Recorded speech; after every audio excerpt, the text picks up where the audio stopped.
Eeny, meeny, miny, moe. We need gold. Come on, let's go. Make it snappy. Curly Howard was once the loudest laugh in the room, the heart of every scene, and the reason millions of people kept watching. But behind the laughter, something was quietly falling apart, and by the time his final scene was filmed, the signs were already there, hidden in plain sight, waiting to be understood. This is not just the story of a comedian.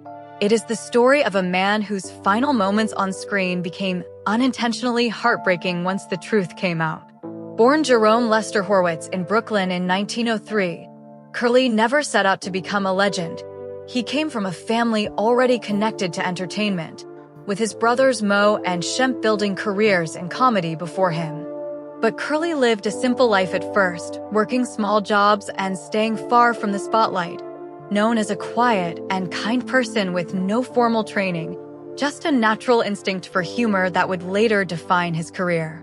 Everything changed in 1932 when he joined the Three Stooges, replacing his brother Shemp, and in a bold move, he shaved his head, creating the iconic look that made him unforgettable. From that moment on, his energy, voice, and wild physical comedy made him stand out instantly, turning him into the center of attention in nearly every performance. Through the 1930s and early 1940s, Curly became the driving force behind the success of the Three Stooges. Appearing in almost 100 short films, his timing, expressions, and unpredictable style made even simple scenes feel alive. And audiences connected with him in a way that few comedians ever achieved. He was not just funny, he was genuine, and that authenticity made him unforgettable. But while his career was rising, his personal life told a different story, filled with failed marriages, emotional struggles, and growing pressure.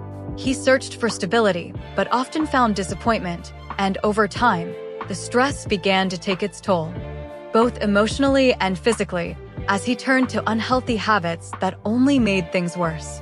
By the early 1940s, small changes in his performance started to appear. His timing was not as sharp, his movements slowed, and his reactions became delayed. Subtle signs that most viewers missed, but those closest to him knew something was wrong. And despite these warning signs, the demanding schedule continued, pushing him further beyond his limits. In 1945, Curly suffered a stroke, a moment that changed everything. Although he tried to return to work, it was clear he was no longer the same.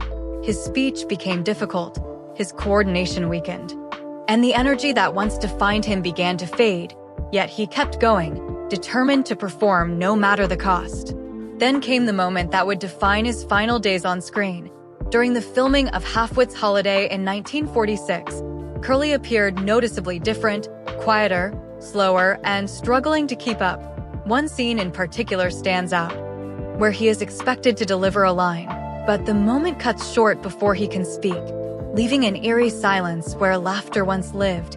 It feels unfinished, almost like the scene itself knew something was wrong. Shortly after filming, Curly collapsed on set, suffering a massive stroke that ended his career. There was no farewell, no final bow, just a quiet and painful exit from the world that once celebrated him. And when you watch that last scene today, knowing what happened, it becomes more than just a piece of film.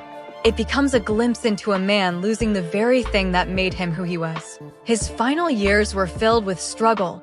Multiple strokes left him unable to speak clearly or move freely, and the man who once brought joy to millions spent his remaining time away from the spotlight. Until his passing in 1952 at just 48 years old, marking the end of a life that gave so much laughter but carried so much pain behind the scenes. Curly Howard's final scene is not just heartbreaking because of what we see, but because of what we now understand. It reminds us that even the brightest stars can fade quietly, far from the applause. If you want more powerful untold stories like this, make sure to subscribe to Hollywood Bulletin and press the bell icon so you never miss the next video.